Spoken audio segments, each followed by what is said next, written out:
ហើយប្រគុណម្ចាស់ដែលនៅខាងស្ដាំដៃខ្ញុំគណៈអាត្មាភាពគឺនៅខាងនេះឈ្មោះព្រះអង្គច័ន្ទដានិមន្តមកអំពីវត្តសន្តិវ័នខេត្តបាត់ដំបងអញ្ចឹងសូមតែងតាំងលោកជាឧបល័យជាអ្នកចាំដោះស្រាយនៅព្រះវិន័យហើយប្រគុណម្ចាស់ដែលនៅខាងឆ្វេងដៃខ្ញុំគណៈអាត្មាភាពអញ្ចឹងសូមតែងតាំងលោកនឹងជាព្រះអានន្ទជាអ្នកចាំដោះស្រាយនៅកម្ពីបសោតនិងកម្ពីព្រះអភិធម្មមើលប្រគុណម្ចាស់ដែលនៅខាងឆ្វេងដៃខ្ញុំកណាតើតំណែងដែលខ្ញុំបកករណាបានចាត់ចែងឲ្យដើរតួនាទីជាអានន្ទនេះតើប្រគុណម្ចាស់មានបតីយល់ព្រមរីករាយសប្បាយយ៉ាងណាដែរបើសិនជាព្រមឬមិនព្រមក៏សូមបញ្ចេញសូរសៀងឲ្យខ្ញុំបកករណាក៏ដូចជាប្រគុណម្ចាស់ញាតិញោមឲ្យបានដឹងផងសូមអរតនីតលយូបានរីករាយអង្គុយតបុកពោះចង់ធ្លាយដែរគាត់តែអរតនីចប់ផឹបមិនមែនភ័យតែកណាទេសូម្បីតែអំពូលភ្លើងក៏ជួយភ័យដែររត់ទៅបាត់អស់មួយសាយគេតាមហៅតម្រាំត្រឡប់មកវិញថ្ងៃនេះអត់មានភ្លៀងទេប៉ុន្តែដូចជាឃើញគេឆ្លោះស្អីគេច្រើនម្លេះឆ្លោះអង្កែបអីក្នុងហ្នឹងហើយឆ្វេងឆ្វាចពីទើពីជើងពីត្បូងពីលិចពីកើតអីច្រើនណាស់ខ្ញុំបកករណាអាត្មាភាពបានមកដល់ដែនដីនេះជាថ្មីទៀតហើយ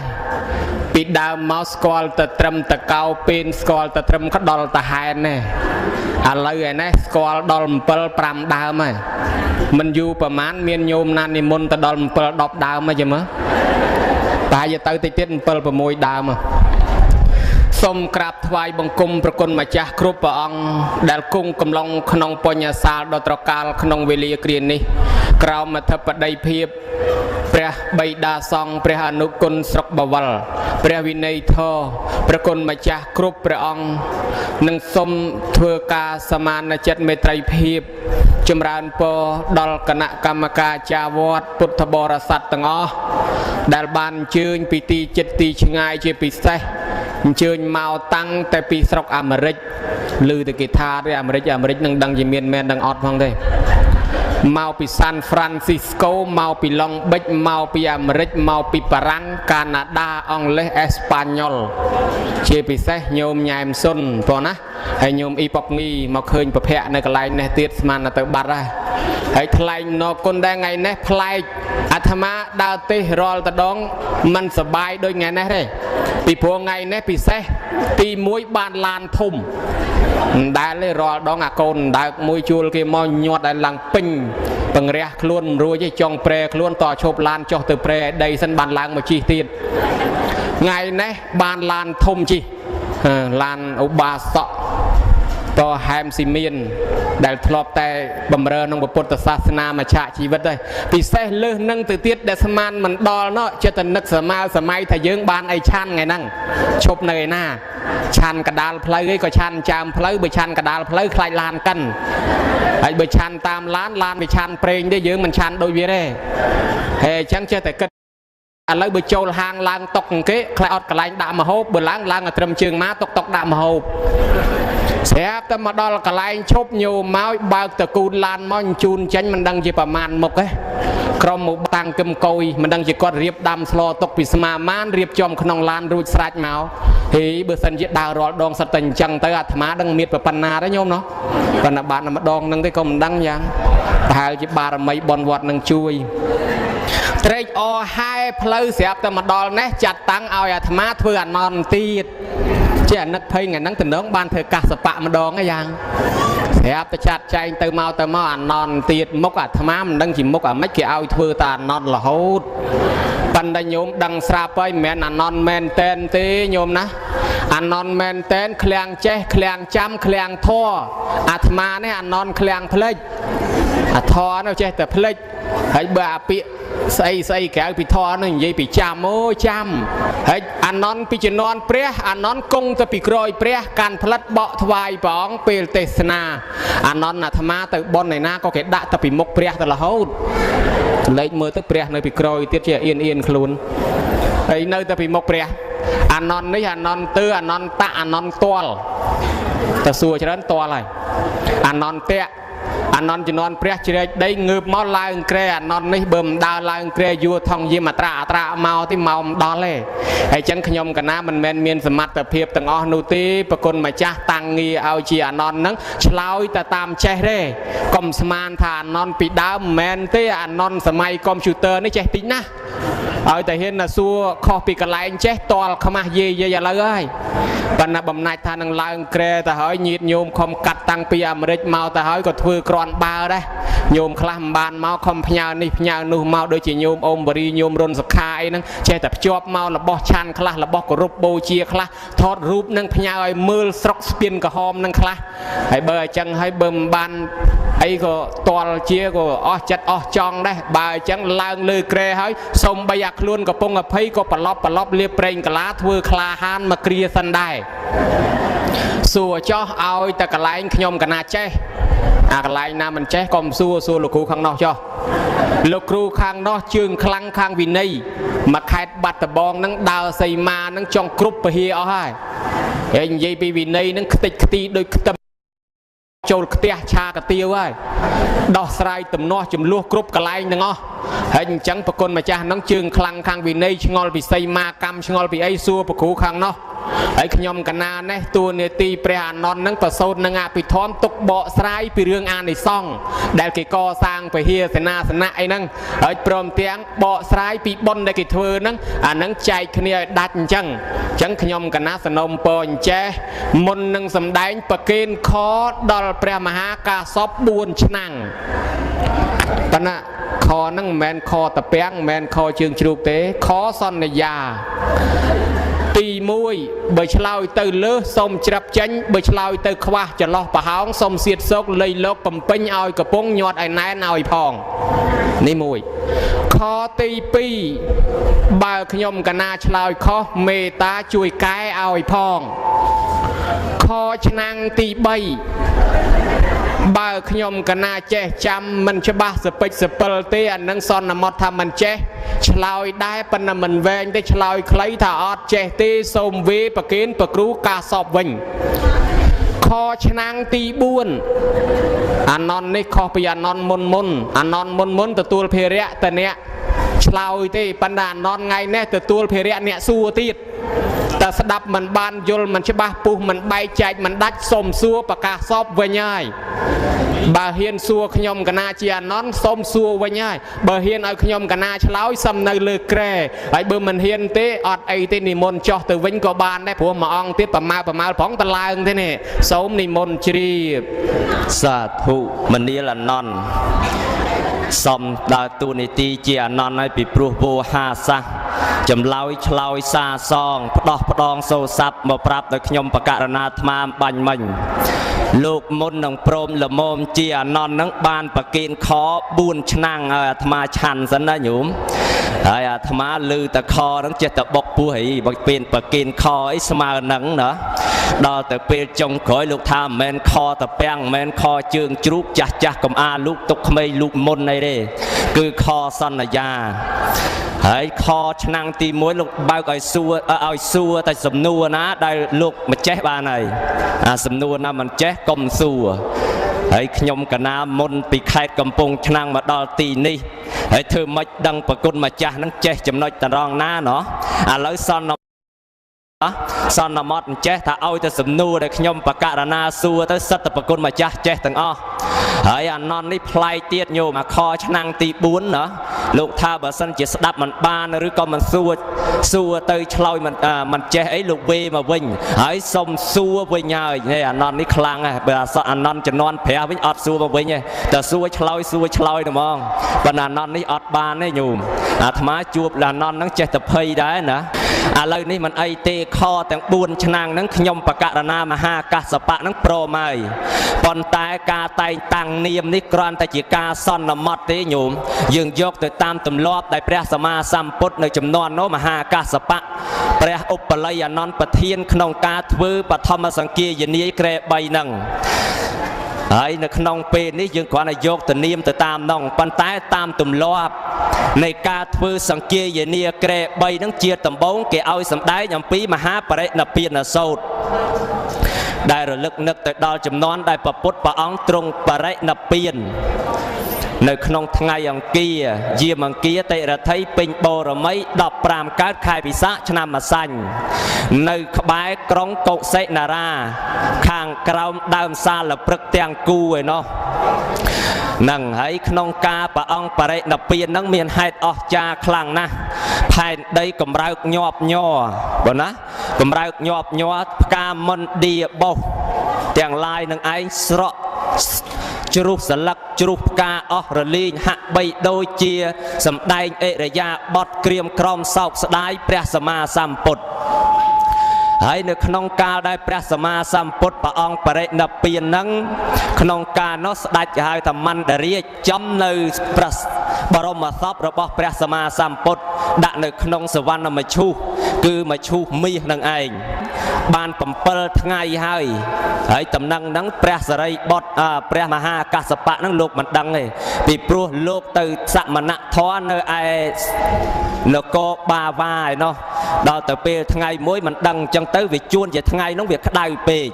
ហើយមហាកាសបៈព្រមបរិវារទាំង500ហ្នឹងចេះតែឆ្ងល់អាកាសធាតុថ្ងៃហ្នឹងប្រហែលថ្ងៃហ្នឹងអីក៏ក្តៅម្លេះដល់ទៅពេលគិតអញ្ចឹងទៅប្រហែលជាមានរឿងហេតុអ្វីមិនល្អហើយគិតអញ្ចឹងទៅឃើញអាជីវៈឯណោះឃើញអាជីវៈដើរមកអញ្ចឹងក៏សួរតំណែងដឹងថាអូព្រះសម្មាសម្ពុទ្ធព្រះអង្គបរិនិព្វានទៅហើយនៅឯក្រុងកុសិនារាឯណោះគ្រាន់តែឮថាព្រះអង្គបរិនិព្វានសេចក្តីទុក្ខដាបរបស់បឋិជនដែលមិនទាន់បានសម្រេចធម៌ណាកើតទុក្ខក្តុកក្ដួលសំណោះសោកស្ដាយព្រះសម្មាសម្ពុទ្ធនិយាយអំពីសុផតភិក្ខុគ្រាន់តែឮតែព្រះសម្មាសម្ពុទ្ធបរិនិព្វានទៅនឹងក្នុងចិត្តនឹងអប្រូចតែហ្មងពីព្រោះថាកាលដែលព្រះអង្គទ្រង់គង់នៅនឹងឯងធ្វើអ្វីចេះតែខុសសុផតភិក្ខុនឹងចេះរឹងត្អឹងណាស់មិនសូវគោរពតាមអាវាតព្រះសម្មាសម្ពុទ្ធទេដល់ទៅពេលអញ្ចឹងនឹកប្រូចតែព្រះសម្មាសម្ពុទ្ធព្រះអង្គបរិនិព្វានស្រួលហើយយើងទាំងអស់គ្នាទៅសោកស្ដាយសំណោះអាឡោះអាល័យអីកាលដែលព្រះពុទ្ធទ្រង់នៅមិនទាន់បរិនិព្វាននឹងតលតែណាលូនក្រាបធ្វើតាមព្រះអង្គទើបស្បានបើសិនជាណាមិនធ្វើតាមព្រះអង្គទេខុសតែរហូតឥឡូវហ្នឹងស្រួលហើយយើងចង់ធ្វើអ្វីបានស្រេចចិត្តយើងទេណែដល់ទៅពេលអញ្ចឹងមហាកាសបៈនឹងឯងគិតតែហ្មងព្រះសម្មាសម្ពុទ្ធទើបនឹងបរិនិព្វានបានថ្មី7ថ្ងៃសោះមានពាក្យយ៉ាងហ្នឹងទៅហើយប៉ុន្តែមិនទាន់មានរឿងរ៉ាវអីទេលោកនឹងឯងទុកនៅក្នុងចិត្តលោកខំធ្វើដំណើរតាំងអំពីនគរបាវ៉ារហូតដល់ក្រុងកុសិនារាទៅដល់ព្រះសម្មាសម្ពុទ្ធនិយាយអំពីព្រះបរមសពព្រះសម្មាសម្ពុទ្ធនឹងបូជាមិនឆេះសោះវាឆ្ងល់អ្នកនគរក្រុងមលក្សត្រនឹងឆ្ងល់ហេតុអ្វីបានជាសពព្រះសម្មាសម្ពុទ្ធបូជាមិនព្រមឆេះសោះដល់ទៅសួរព្រះអរហន្តទាំងឡាយមានព្រះអនុរុទ្ធជាដើមពីព្រោះតែព្រះអនុរុទ្ធនឹងលោកភ្នែកទឹកសាកសួរលោកទៅលោកប្រមាលមើលចុះមើលឡើងទៅសម្លឹងទៅឃើញព្រះមហាកាសបៈនៅឯបាវ៉ានោះតើដោយសារតែអគ្គសាវកដល់ល្បីល្បាញនឹងមិនទាន់បានមកជួបទើបដូច្នេះហើយបានជាបូជាសពនឹងមិនឆេះដល់ទៅពេលអញ្ចឹងដល់ខាត់នឹងពរាជានឹងថាចាំមួយថ្ងៃទៀតគម្រប់ថ្ងៃទី8មហាកាសបៈព្រមទាំងអគ្គសាវកទាំង500នឹងធ្វើដំណើរមកដល់គ្រាន់តែមកដល់ភ្លាមមកក្បែរជុំវិញ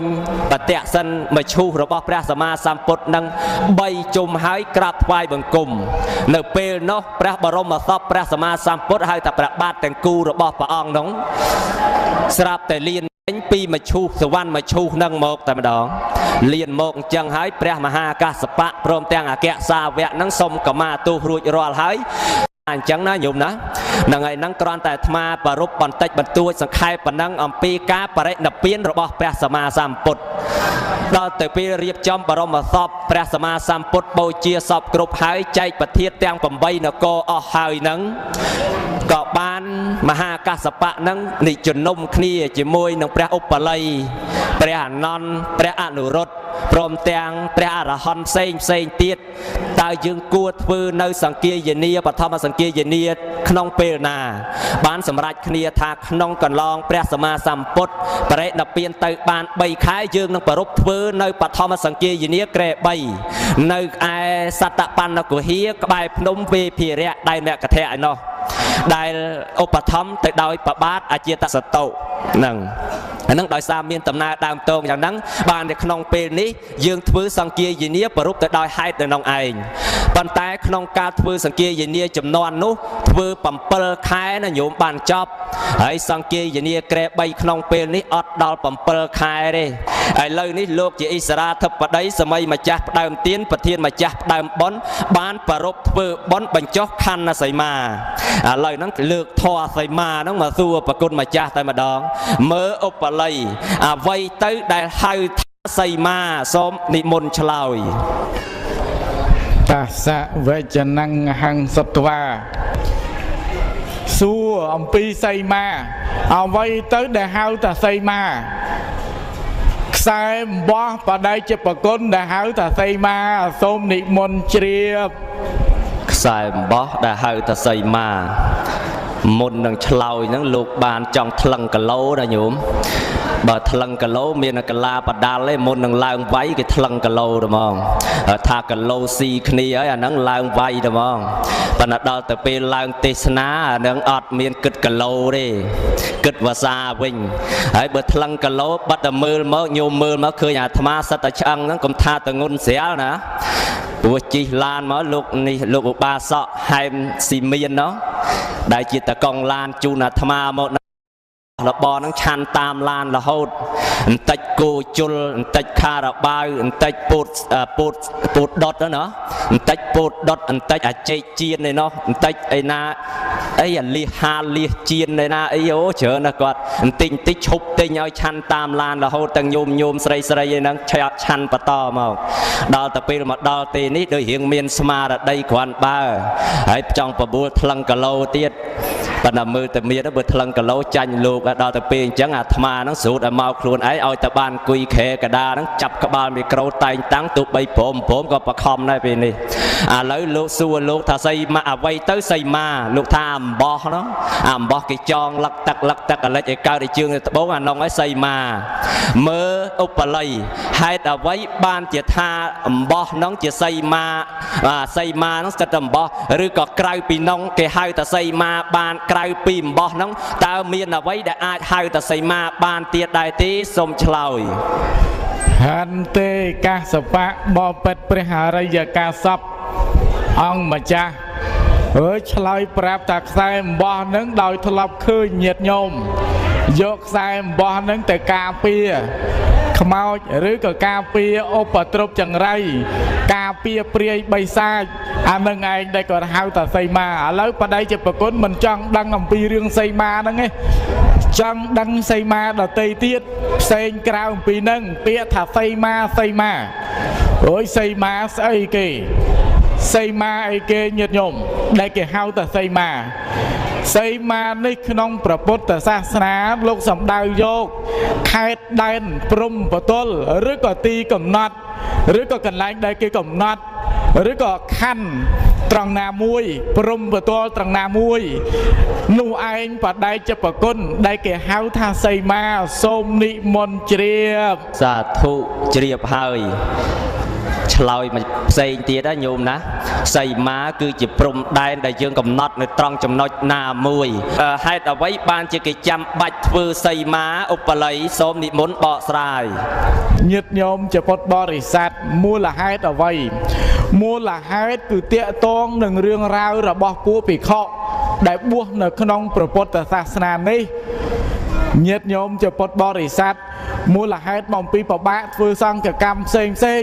អានឹងទើបបានជាព្រះសម្មាសម្ពុទ្ធព្រះអង្គទ្រង់អនុញ្ញាតឲ្យធ្វើនៅសីមាកម្មណាបដិជាប្រគុណសូមនិមន្តជ្រាបសាធុជ្រាបហើយឆ្លើយអញ្ចឹងបានទទួលយកបានហើយចុះសីមានឹងមានប៉ុន្មានយ៉ាងដែរទៅឧបល័យសូមនិមន្តបកស្រាយចង់ដឹងសីមានឹងមានប៉ុន្មានយ៉ាងទៀតចង់ដឹងចំនួនទៀតមិញនឹងចង់បញ្ជាក់ពីខាងដើមបន្តិចមូលហេតុដែលព្រះអង្គទ្រង់ឲ្យចងនៅសីមាសម្រាប់ពួកភិក្ខុធ្វើសង្ឃកម្មនឹងនៅក្នុងឧបោសថខណ្ឌកៈបិដកលេខ6នឹងវាមានរឿងរ៉ាវពួកបញ្ចវគិភិក្ខុ ពួកបញ្ញវគិភិក្ខុនឹងកាលដើមឡើយព្រះអង្គទ្រង់អនុញ្ញាតឲ្យភិក្ខុក្នុងសាសនានឹងធ្វើនៅឧបោសថកម្មឧបោសថកម្មនឹងគឺឲ្យភិក្ខុសម្ដែងបាតទៅមកជារៀងរាល់កន្លះខែម្ដងដល់ពេលពួកភិក្ខុនឹងលោកក៏ធ្វើសីមាលោកធ្វើឧបោសថកម្មនឹងអង្គនេះធ្វើកន្លែងនោះអង្គនោះធ្វើកន្លែងនោះផ្សេងពីគ្នាដល់ពួកភិក្ខុទាំងឡាយធ្វើផ្សេងពីគ្នាអង្គខ្លះធ្វើនៅអង្គត់អង្គខ្លះធ្វើនៅសាលាអង្គខ្លះធ្វើនៅវិហាររៀងខ្លួនអញ្ចឹងទៅព្រះអង្គក៏ទ្រង់បញ្ញត្តិកុំឲ្យពួកភិក្ខុនឹងធ្វើឧបោសថកម្មនឹងផ្សេងគ្នាគឺត្រូវធ្វើព្រមព្រៀងគ្នាតែមួយកន្លែងភិក្ខុទាំងអស់នោះឆ្ងល់ទៀតមិនដឹងថាធ្វើមួយកន្លែងនឹងមិនដឹងថាធ្វើកន្លែងណាទៀតអនុញ្ញាតឲ្យធ្វើក្នុងអាវាសឯណានីមួយគឺធ្វើមួយកន្លែងព្រមគ្នាភិក្ខុនឹងមិនដឹងទៅទៀតមិនដឹងថាអាវាសនឹងត្រូវធ្វើមកកន្លែងណាព្រមបន្ទាល់យ៉ាងម៉េចត្រង់ណាទៅដែលហៅថាអាវាសមិនប្រកាសមិនជាក់ច្បាស់អញ្ចឹងបានព្រះអង្គទ្រង់អនុញ្ញាតបើភិក្ខុទាំងឡាយហ្នឹងចង់ដឹងថាដែនកំណត់អាវាសហ្នឹងប្រព័ន្ធណាមកនេះភិក្ខុទាំងឡាយអ្នកទាំងឡាយត្រូវតែសន្មត់នៅសីមានេះចាប់ផ្ដើមឲ្យធ្វើសីមាកម្មឲ្យកំណត់ព្រំប្រទល់ដើម្បីងាយស្រួលធ្វើនៅឧបោសថកម្មឬក៏ធ្វើនៅកម្មដតីទៀតនៅក្នុងពុទ្ធសាសនាផ្នែកខាងភិក្ខុសង្ឃមានរឿងរ៉ាវអញ្ចឹងបានជាក្នុងកាលនោះពួកភិក្ខុក៏ចាប់ផ្ដើមចងសីមាតាមទីកន្លែងអាវាសរៀងខ្លួនទៅអង្គនេះគង់នៅវត្តនេះចងនៅវត្តនេះអង្គនោះគង់នៅវត្តនោះចងនៅវត្តនោះដើម្បីងាយស្រួលធ្វើសង្ឃកម្មរហូតមកដល់សម័យបច្ចុប្បន្ននេះក៏ចងសីមានឹងតាមបែបពុទ្ធព្រះអង្គទ្រង់អនុញ្ញាតឲ្យធ្វើតាំងពីដើមរហូតមកទល់នឹងសម័យកាលបច្ចុប្បន្ននេះឯងនេះរឿងរ៉ាវដែលនាំឲ្យកើតនៅសីមានៅក្នុងពុទ្ធសាសនាឥឡូវធ្លាក់ចូលដល់សំណួរសីមានឹងមានប្រមាណយ៉ាងតាមខ្ញុំកណាដឹងសីមានឹងមាន2យ៉ាងបដិជ្ជប្រគុណសូមនិមន្តឆាន់សាធុឆាន់ហើយមាន2យ៉ាងប៉ុណ្ណឹងដឹងយ៉ាងអីទេមើល2យ៉ាងនោះយ៉ាងអ្វីខ្លះដែរទៅឧបល័យសូមនិមន្តឆ្លើយយ៉ាងទី1សីមាក្រៅពុទ្ធសាសនាយ៉ាងទី2សីមាក្នុងពុទ្ធសាសនាសូមនិមន្តជ្រាបសាធុសីមាក្រៅព្រះពុទ្ធសាសនាសីមាក្នុងព្រះពុទ្ធសាសនាតើសីមាក្រៅព្រះពុទ្ធសាសនានោះសីមាយ៉ាងម៉េចហើយសីមាក្នុងព្រះពុទ្ធសាសនាហ្នឹងសីមាយ៉ាងម៉េចដែរឧបល័យមើលសូមនិមន្តបកស្រាយឲ្យល្មមស្ដាប់បានមកមើលសូមរតនីឲ្យបកឲ្យស្រាយស្មានតែឆាន់ឲ្យបកឲ្យស្រាយឲ្យល្មមស្ដាប់ជាធ្លាប់តែបកឲ្យស្រាយរួចប្រកេនឆាន់ហើយដល់ព្រះមហាកាសពឲ្យបកឲ្យស្រាយល្មមស្ដាប់ឥឡូវបកក៏បានស្រាយក៏បានឲ្យល្មមស្ដាប់សីមានៅក្រៅពុទ្ធសាសនានឹងតតសួរញោមអាចារ្យចាស់អ្នកចេះផ្នែកខាងនឹងខ្ញុំកណានឹងអត់ចេះទេសីមានឹងឃើញគេដាក់គេគូសទៅគេធ្វើមាត់ជីបអូចាសីមានឹងណាគេគូសទៅគេមានខ្វែងជើងក្អែកគេមានស្អីគេហូហែអានឹងជីបអូចឹងទៅអានឹងសីមាដែរតែសីមាក្រៅពុទ្ធសាសនាហើយមកដល់សីមាក្នុងពុទ្ធសាសនាវិញតាមពុទ្ធដីកាព្រះអង្គប្រកាសសម្ដីឬក៏មាននៅក្នុងវិន័យនឹងមាន2ប្រភេទបដិជ្ជប្រគុណមាន2ប្រភេទទៅទៀតនោះទី1ឲ្យឈ្មោះថាពទ្ធសីមាទី2អពទ្ធសីមាសូមនិមន្តជ្រាបសាធុជ្រាបហើយហេខ្លាំងរបស់លោកមែនណាញោមឆ្លើយឲ្យត្រីសីមាក្រៅពុទ្ធសាសនាប្រហែលជាអាចារ្យពាត់ការពារខ្មោចអីយ៉ាងព្រោះការពារពាត់ជីបអូចឹងណាការពារកុំឲ្យខ្មោចមកចូលលោកឯណោះណាហើយសីមាក្នុងពុទ្ធសាសនាឧបល័យឆ្លើយថាមាន2យ៉ាងគឺពាត់សីមានិងអពាត់សីមាខ្ញុំបកករណាស្ដាប់បាននៅចំណុចនេះប៉ុន្តែមើលទៅមុខហ្នឹងប្រហែលជាខ្លាំងរបស់គេចង់សួរសំណួរខាងក្រៅបន្តិចមើលញោមណាតើខ្លាំងហើយមិនខ្លាំងមើលឧបល័យខ្ញុំកណាឆ្ងល់ចេះតើអាហារអីឆាន់មួយចានហើយនៅសល់មួយចានដែរសូមឆ្លើយអាហារអីឆាន់អស់មួយចានហើយនៅមួយចានហើយសល់មួយចានទៀតអាត្មារៀងត្រង់យ៉ាប់ហើយអូយបដិជ្ជប្រគុណសួរសំណួរនេះរៀងត្រង់យ៉ាប់ញាតិញោមអាហារអីឆាន់មួយចាននៅសល់មួយចានញាតិញោមជាពុទ្ធបរិស័ទជួយគិតមើលបើបបរដាក់មួយចានទៅអស់គុយទាវដាក់មួយចានទៅអស់មានស្អីគេដែលនៅអីចាបានមកឲ្យខ្យងបដិជ្ជប្រគុណសូមនិមន្តជ្រាបបានញោមបោះប្រយ៉ងឲ្យ បើសិនជាប្រឡងវិញបន្ទុសូននេះគេហៅមេប្រយោគតាមដានតន់ណាអាហ្នឹងដូចជាឆ្លើយខុសដែរសរោត្រូវឲ្យខ្យងឆាន់អស់មួយចាននៅមួយចានពីព្រោះថាមកថ្ងៃមិញហ្នឹងអាចារ្យហែមស៊ីមានហ្នឹងគាត់បានទៅទិញអាខ្ចៅយកមកឆាន់ដល់ឆាន់អត់ហើយវានៅតែមួយចានពេញដែរឆ្ងល់សួរអ៊ុលបល័យដែរបងឥឡូវអ៊ុលបល័យសួរមកចូលសំណួរយើងវិញចោះដូចបាដិចទៅដែលហៅថាពតតិសីមាអ៊ុបល័យសូមនិមន្តបកស្រាយដូចបាដិចដែលហៅពតតិសីមាមិញស្ដាប់បញ្ហាខាងដើមបដិជ្ជប្រគុណសរសើរខ្ញុំកណានឹងឆ្លើយឡើងរុយឆ្លើយតែល្មមបានហើយខ្ញុំកណាអត់ឆ្លើយដល់រុយទេតែឆ្លើយដល់រុយមានតែចុះពីលើក្រេអានឹងបានរុយបើនៅលើក្រេនឹងអត់រុយទេបញ្ហាតាក់ទងនៅក្នុងសំណួរទី2នេះនឹងរឿងសីមាទៀតដែរសីមាដូចម្ដេចដែលហៅថាពតតិសីមាតថវិបត្តិសីមាយោតថឯកាទសៈវិបត្តិសីមាយោអតកមិតថ្វាអតិវិធិសម្បត្តិយុត្តេនៈនិមិត្តេននិមិត្តតាំងថ្វាសីមាពតសីមានាមៈពាក្យថាពតសីមានេះបណ្ដាសីមាខាងដើម2ប្រការពតសីមា1អពតសីមា1សីមាឯណាដែលសង់ចងឬក៏សន្មតនិមិត្តដោយនិមិត្តប្រះចាកវិបត្តិ11ប្រកបដោយសម្បត្តិ3ឲ្យឈ្មោះថាពតតិសីមាអញ្ចឹងបដិជាប្រគុណសីមាដែលសង់សន្មតនិមិត្តដោយនិមិត្តប្រះចាកវិបត្តិ11ប្រកបដោយសម្បត្តិ3ប្រការឲ្យឈ្មោះថាពតតិសីមាណាប្រដែកជាប្រគុណព្រះគ្រូកំពុងឆ្នាំងបារមីភ្នំកងរៃសូមនិមន្តជ្រាបសាធុមិនតាន់ជ្រាបប្រមាណទេឧបល័យចង់ឲ្យឧបល័យនឹងអធិប្បាយបន្តិចមើលពតតិសីមានឹងប្រកបទៅដោយសម្បត្តិឬក៏វិបត្តិ11នោះតើយើងត្រូវគួរធ្វើយ៉ាងម៉េចដើម្បីឲ្យត្រូវហើយធ្វើយ៉ាងម៉េចដើម្បីឲ្យជៀសឲ្យផុតអំពីវិបត្តិនឹងឯងឧបល័យសូមនិមន្តដោះស្រាយពីដើមឲ្យបកហើយនឹងស្រាយឥឡូវឲ្យដោះហើយនឹងស្រាយដូចជារៀងប្លែកឥឡូវញាតិញោមថែមបញ្ហាហ្នឹងប្រកេណហើយថាកន្លងវិបត្តិ11ប្រកបដោយសម្បត្តិ3ឥឡូវលោកឲ្យអធិប្បាយចុះកន្លងវិបត្តិ11ហ្នឹងវិបត្តិ11ហ្នឹងអ្វីខ្លះទៅការធ្វើសីមាកម្មហ្នឹងថ្ងៃហ្នឹងខ្ញុំកណាទទួលវិន័យរៀងធ្ងន់កដុកហើយចំបនបញ្ចុះសីមាសួរតែបញ្ចុះសីមាហើយសីមាខ្ញុំកណាហ្នឹងរៀងស្ទើផងហើយទៅដល់បនដតីដូចមិនសូវបញ្ហាទេដល់មកបនបញ្ចុះសីមាដេញពីរឿងសីមានេះរៀងត្រង់យ៉ាប់បន្តិចឥឡូវវិបត្តិ11បដិជាប្រគុណពាក្យថាវិបត្តិនឹងញាតញោមកាលណាបើចងចូលចងសីមាឬក៏ធ្វើសីមាកម្មនឹងចូលក្នុងវិបត្តិទាំង11ណាមួយហើយនឹងសីមានឹងប្រកាសជាមិនឡើងទេធ្វើសង្កកម្មអ្វីទាំងឡាយទាំងពួងនឹងមិនអាចសម្រេចទៅបានទេក្នុងសីមានឹងចូលវិបត្តិ11នឹងអ្វីខ្លះទៅវិបត្តិ11នឹងទី1អតិខុទ្ទកាសីមានឹងគេឲ្យឈ្មោះថាសីមាតូចពេកហើយទី2អតិមហតីសីមានឹងឲ្យឈ្មោះថាសីមាធំពេកទី2អតិមហតីហើយដល់ទៅទី3ខណ្ឌនិមិត្តាសីមានឹងមាននិមិត្តដាច់សន្មតនិមិត្តដាច់ហើយដល់ទី4ឆាយានិមិត្តាមានសន្មតសីមាយកស្រមោលជានិមិត្ត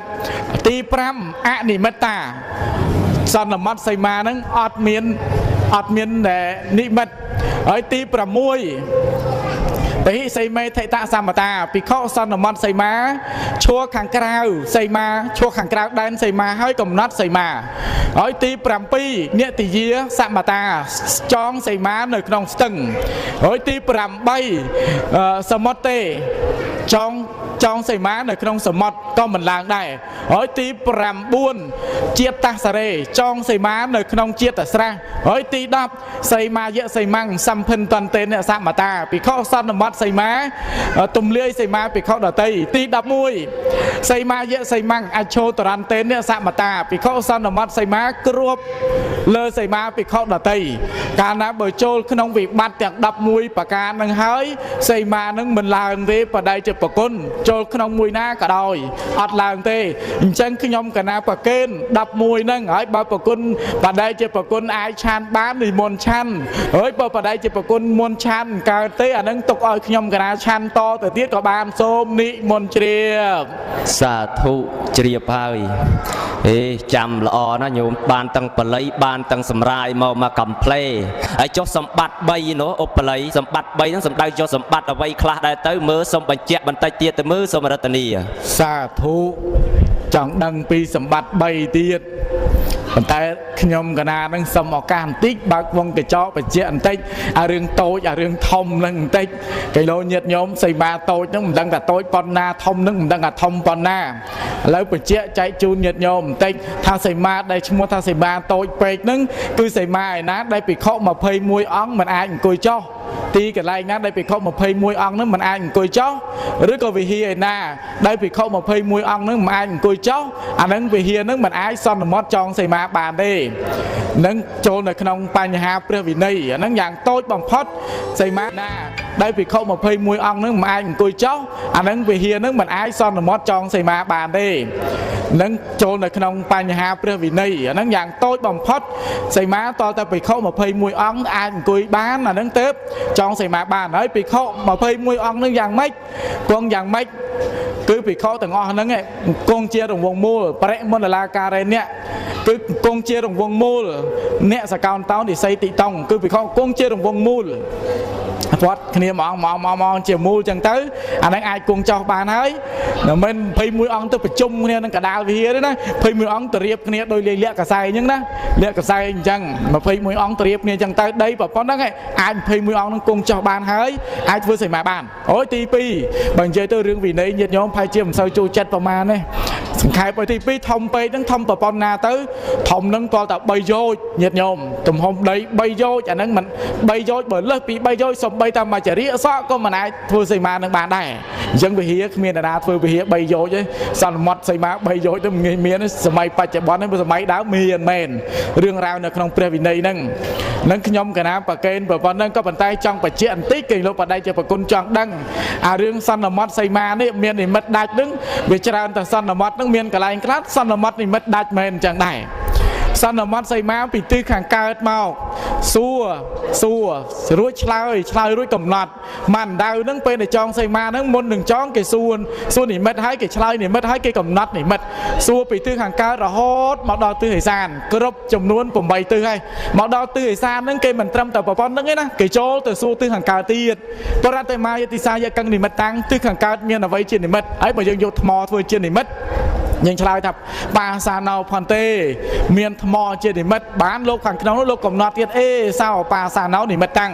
នៅទិសខាងកើតហ្នឹងគឺមានថ្មនឹងឯងជានិមិត្តគ្រប់9ដងអាហ្នឹងទៅឈ្មោះថាសន្មតនិមិត្តហ្នឹងមិនដាច់តែបើសន្មតតែ8ដៅទេអាហ្នឹងនិមិត្តដាច់ហើយសីមាហ្នឹងរឿងសីមាកម្ម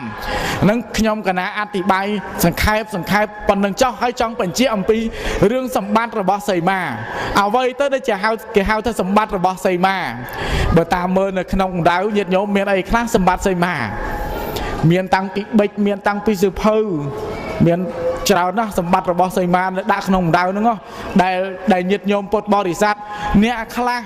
ចង់ជាតិក្រោយបានសក់នឹងស្អាតកាត់សក់ដាក់រួចអ្នកខ្លះហ្នឹងឯងចង់ឲ្យបានកើតជាតិក្រោយនោះមានចិត្តមុតគេវាឈាមសម្រក់រួចអ្នកខ្លះទៀតគេចង់ប្រាថ្នាឲ្យជួបគ្នាហ្នឹងគេយករូបថតទៅដាក់ឲ្យជួបរូបថតជាមួយគ្នាទៅដាក់ក្នុងដៅហ្នឹងអាហ្នឹងមានច្រើនប្រភេទច្រើនប្រការណាក៏ប៉ុន្តែមិនដឹងថាសម្បត្តិហ្នឹងត្រូវឬក៏មិនត្រូវយ៉ាងណាទេបដិជាប្រគុណសូមនិមន្តជ្រាបសាធុដូចជាមិនតាន់ជ្រាបទេឧបល័យឆ្លើយមិញថាសម្បត្តិសីមាសម្បត្តិហ្នឹងមាន3ប៉ុន្តែដល់ទៅពេលហើយមានច្រើនទៅទៀតដូចជាបិចដូចសិភៅដូចជារូបថតអីចឹងណាញោមហើយញោមដែលស្ដាប់វិន័យហ្នឹងដូចជាស្ដាប់មិនចូលទេណាញោមណោះហ្នឹងហើយបើសិនជាផ្នែកខាងប្រសងខាងធ្វើសង្ឃកម្មប្រហែលជាស្ដាប់អាចយល់ខ្លះប៉ុន្តែមិនអីទេញោមចាំអាត្មាស្រោតដេញឧបល័យរៀងលឿនតិចបានអីលះចប់ហើយក្នុងពេលនេះអាត្មាថាសួរឧបល័យហ្នឹងឲ្យរៀងឡើងអស់ដៃអស់ជើងតែមកបានឈប់ដែរហ្នឹងណាមើលឧបល័យបច្ចៈត្រង់តំណុចនឹងបន្តិចទៀតទៅមើលសូមរតនី នៅតែចង់ដឹងទៀតឥឡូវបញ្ជាក់ឲ្យច្បាស់ទៅ3នឹងឲ្យដាច់ស្រឡះក៏ប៉ុន្តែអាណិតមេត្តាបដិជាប្រគុណព្រះគ្រូកំពុងឆ្នាំងអើយអាណិតខ្ញុំកណាទៅបាំងភ្នំកងរៃផងបើសួរខ្ញុំកណាសួរត្រឹមតែមកសួរបានហើយកុំឲ្យសួរឲ្យអស់ដៃឲ្យអស់ជើងប្រយ័ត្នត្រឡប់ទៅវិញអត់មានជើងឡើងលើភ្នំកងរៃបដិជាប្រគុណទុកជើងអាណិតមេត្តាទុកឡើងឡានត្រឡប់ទៅវិញបើសួរខ្ញុំកណាសួរបានតែកុំឲ្យអស់ឥឡូវក្នុងពេលនេះបដិជាប្រគុណនឹងចង់បញ្ជាក់រឿង3នឹងទៀតអ្វីខ្លះទៅទី1ញាតិញោមជាពុទ្ធបរិស័ទទី1នឹងនិមិត្តសម្បត្តិទី2បរិស័ទសម្បត្តិទី3កម្មវាចាសម្បត្តិទាំង3ប្រការដូចមកដេចទៅគេហៅថានិមិត្តសម្បត្តិនឹងសីមាគេយកនិមិត្តដែលធ្វើនិមិត្តនឹងមាន18មាន8ប្រការណាមានបាសាននិមិត្តឬក៏បបតនិមិត្តឬក៏រុក្ខនិមិត្តឬក៏វម្មិកនិមិត្តមាន8ប្រការអ្នកគនិមិត្តអីចឹងទៅហ្នឹង8ប្រការថ្មជានិមិត្តហើយដល់ទៅទី2សម្បត្តិរបស់សីមាហ្នឹងវាតាកតងនៅក្នុងរឿងបរិស័ទបរិស័ទសម្បត្តិតាកតងនឹងភិក្ខុយ៉ាងតិចត្រឹម4អង្គភិក្ខុយ៉ាងតិចបំផុត4អង្គអាចចងសីមាកម្មនឹងបានហើយឲ្យតែ4អង្គហើយដល់ទៅទី3តាកតងនៅក្នុងរឿងកម្មវាចាសម្បត្តិគឺភិក្ខុសូត្រចងនៅសីមាកម្មនឹងឲ្យបានត្រឹមត្រូវទៅតាមព្រះវិន័យដោយញត្តិទុតិយកម្មវាចាឆ្លើយមកប៉ុណ្ណឹងមិនដឹងថាល្មមឬក៏ស្ទើរអំបិលឬក៏ស្ទើរប្រហុកឬក៏ស្ទើរប៊ីចេងយ៉ាងណាទេពីព្រោះបដិជាប្រគុណនិមន្តមកអំពីខេត្តកំពង់ឆ្នាំងអ្នកកំពង់ឆ្នាំងគេស្លតាមបែបផ្សេងហើយខ្ញុំកណាអ្នកអូតបងអ្នកបាត់ដំបងស្លតាមបែបផ្សេងមិនដឹងថាបដិជាប្រគុណនឹងឆានកើតឬក៏មិនកើតហើយបើឆានមិនកើតទេអាណិតមេត្តាបដិជាប្រគុណជួយថែមជួយថយហើយបើស្ទើរប្រហុកថែមប្រហុកទៅហើយបើស្ទើរអំបិលថែមអំបិលហើយបើស្ទើរម្ទេសថែមម្ទេសមកកូមទៅសូមនេះមន្តឆានសាធុឆានហើយឧបល័យ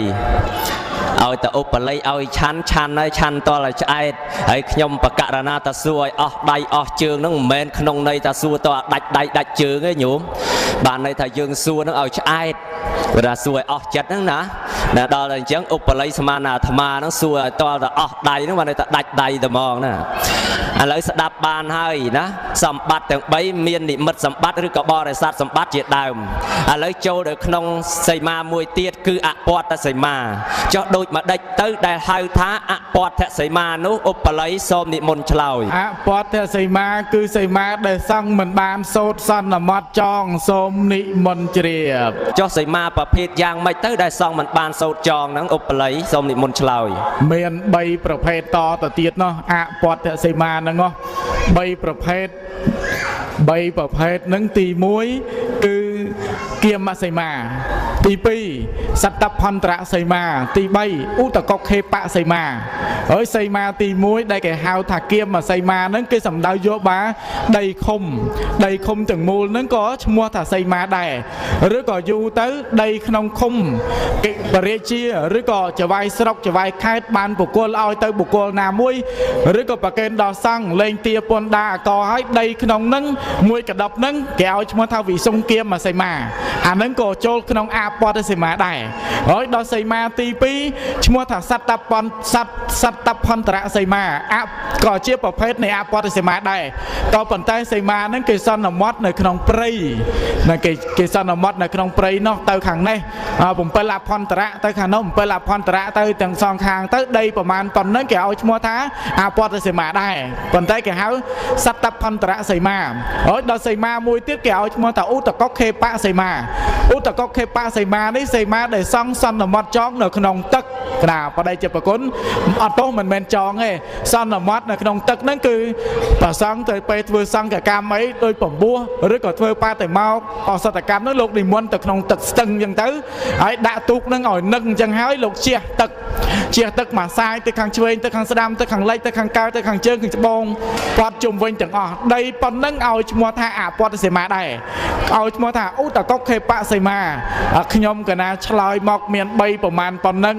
មិនដឹងថាមិនគ្រប់មិនក្រាន់អីយ៉ាងណាទេព្រះគ្រូភ្នំកងរៃហើយឥឡូវពេលវេលាហ្នឹងក៏មិនដឹងថាយ៉ាងណាដែរបដិជាប្រគុណ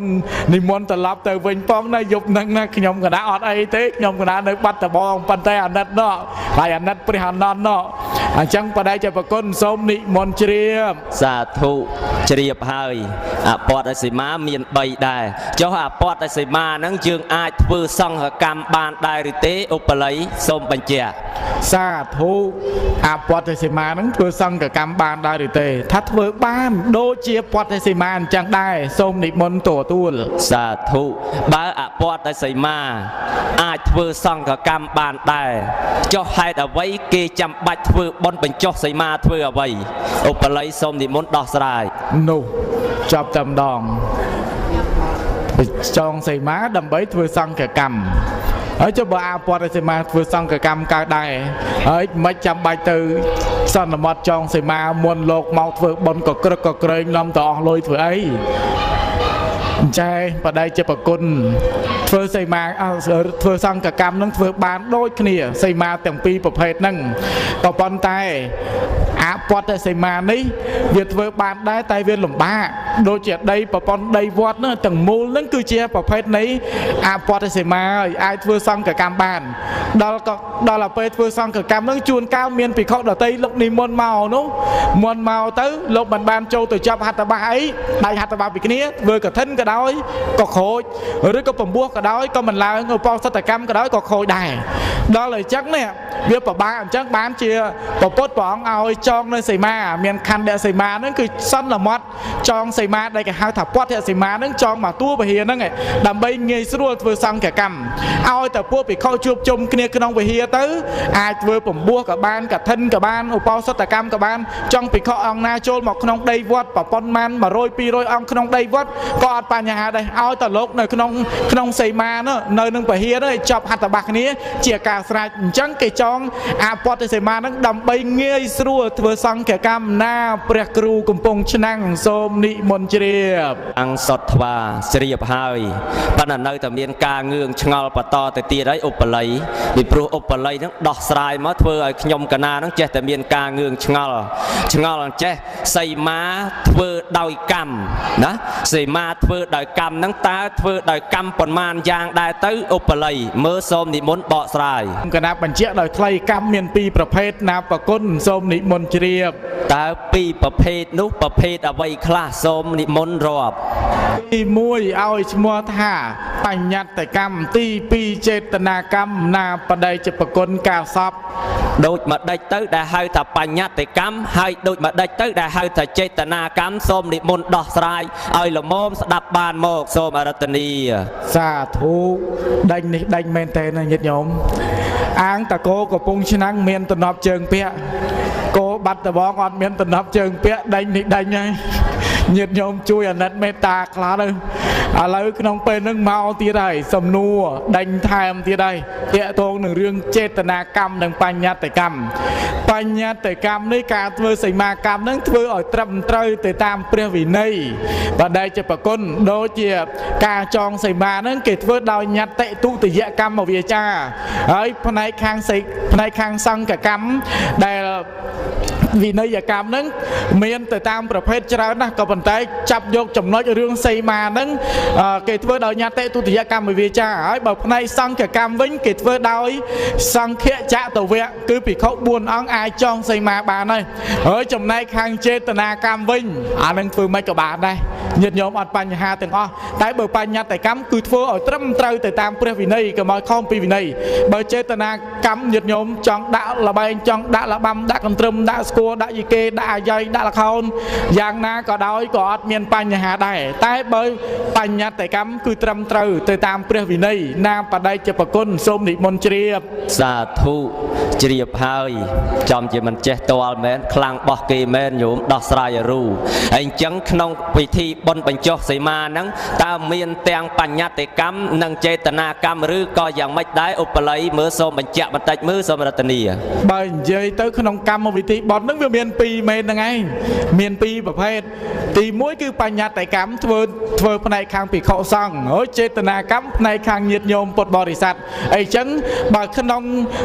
ផ្នែកខាងសង្ឃមាន1ចំណែកផ្នែកខាងញាតិញោម1ចំណែកអញ្ចឹងក្នុងកម្មវិធីបុណ្យបញ្ចុះសីមាហ្នឹងមាន2ចំណែកនឹងបដិជាប្រគុណ